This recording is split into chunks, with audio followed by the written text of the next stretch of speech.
jika berbicara tentang senjata sekunderi atau senjata api jenis pistol, terutama yang memiliki karir sukses pada abad ke-20, selain pistol Glock asal Austria, mungkin kebanyakan orang akan terbayang dengan pistol ini. Iya benar, yang dimaksud adalah pistol legendaris Colt M1911. Pistol semi-otomatis yang satu ini merupakan salah satu buah karya desainer persenjataan ternama asal Amerika, yakni John Moses Browning, yang juga sering disebut-sebut sebagai bapak dari senjata api modern. Hal tersebut bukanlah isapan jempol belaka. Nyatanya banyak dari senjata ciptaannya yang mampu menjelma menjadi senjata revolusioner. Bahkan seiring berjalannya waktu, senjata ciptaannya masih tetap efektif untuk bisa terus digunakan sampai sekarang. Dibuktikan dengan kesuksesan Colt M1911. Sejarah mencatat bahwa pistol ini telah diproduksi dalam jumlah yang fantastis dan turut digunakan dalam kancah Perang Dunia Pertama dan Kedua. Nah, untuk lebih jelasnya tentang Colt M1911, simak terus pembahasan video ini hingga akhir.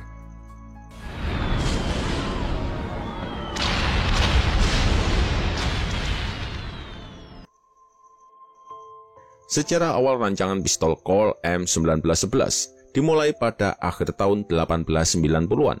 Saat itu, pihak Angkatan Darat dan Angkatan Laut Amerika Serikat sedang gencar-gencarnya untuk memulai program pengembangan sebuah persenjataan sekunderi, khususnya sebuah pistol yang cocok untuk masing-masing pasukan mereka.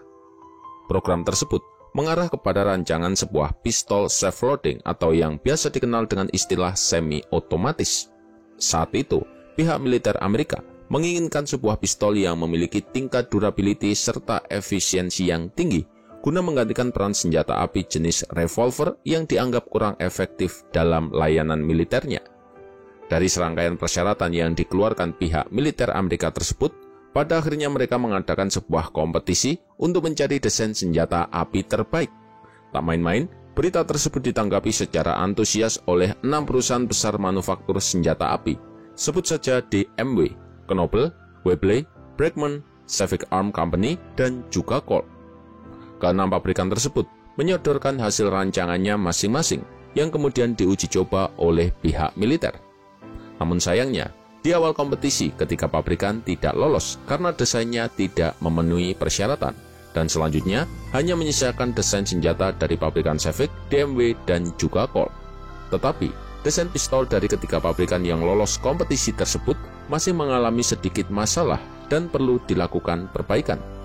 Namun setelah melewati masa perbaikan itu, hanya pabrikan Civic dan Colt yang mengirim ulang desain mereka.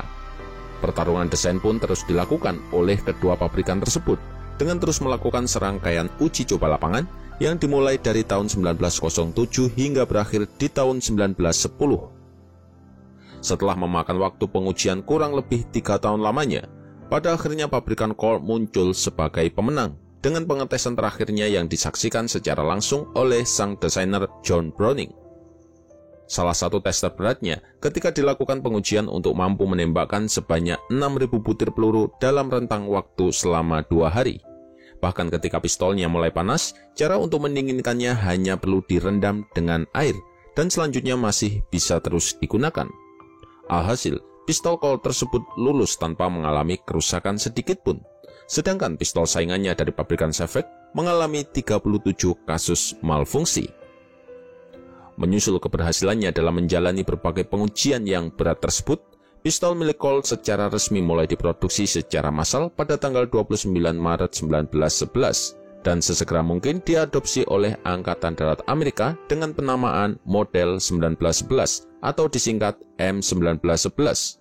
Penyebutannya sesuai dengan tahun pertama ia diresmikan. Pistol berbobot 1,1 kg ini tergolong jenis senjata sekunderi yang ringan di masa itu. Senjata api semi-otomatis ini menggunakan sistem pengoperasian langkah mundur dengan memanfaatkan ledakan atau recoil dari bilik ledak untuk menjalankan mekanismenya. Untuk dimensinya sendiri, secara umum ia memiliki ukuran medium dengan panjang keseluruhan 216 mm dan untuk barelnya saja sepanjang 127 mm. Lanjut pada penggunaan amunisi, ia menggunakan amunisi jenis automatic Colt pistol atau yang biasa disebut 45 ACP yang disimpan dalam magasin berkapasitas 7 dan 8 butir peluru. Amunisi ini dirancang oleh Browning sendiri dengan perhitungan yang matang. Tentunya, Browning mendesain pistolnya ini agar memiliki kinerja yang baik dalam penggunaan peluru tersebut, sehingga pistol ini mampu menembakkan peluru sebanyak 85 butir per menitnya, dengan kecepatan proyektil yang mampu dilesatkan mencapai 253 meter per detik, dan jarak tembak efektifnya berada di range 50 hingga 70 meter. Colt M1911 memulai karir panjangnya pada masa-masa awal Perang Dunia Pertama, tepatnya di tahun 1917. Lonjakan akan kebutuhan persenjataan kala itu menjadikannya sebagai pilihan utama untuk diproduksi secara besar-besaran atas permintaan militer Amerika. Bahkan, secara terang-terangan, pemerintah Amerika Serikat memberikan kontrak ke berbagai pabrikan lain, seperti Springfield Armory, Remington, dan beberapa pabrikan lainnya, untuk segera memproduksinya di bawah lisensi, agar mampu memenuhi kebutuhan militer saat itu. Kemudian, karirnya berlanjut pada era Perang Dunia Kedua, yang juga tidak jauh berbeda dengan masa awal layanannya di Perang Dunia Pertama.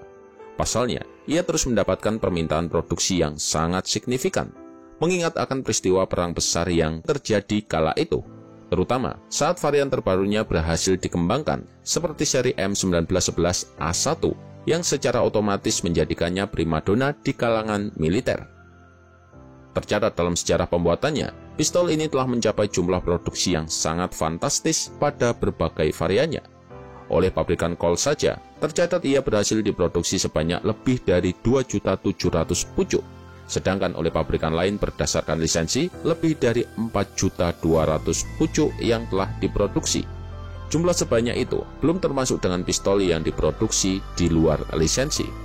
Maka tak heran jika di era pasca perang seperti saat ini, ia tetap menjadi senjata sekunderi yang umum digunakan oleh pihak militer Amerika Serikat, termasuk unit pasukan khusus dan intelijennya. Bahkan, tingkat penyebarannya juga sangat luas, karena prinsipnya, jika senjata tersebut eksis di Amerika, maka secara otomatis banyak dari negara lain yang juga mengadopsinya. Sebut saja Brasil, Vietnam, Mesir, Malaysia, dan bahkan sebagian unit militer Indonesia juga masih menggunakan pistol ini hingga sekarang. Karena memang tingkat efektivitasnya tidak kalah dan masih mampu bersaing dengan pistol-pistol lain yang lebih modern untuk saat ini. Dan menurut kalian, jika pistol ini disandingkan dengan high power atau Glock, kira-kira siapa yang lebih unggul?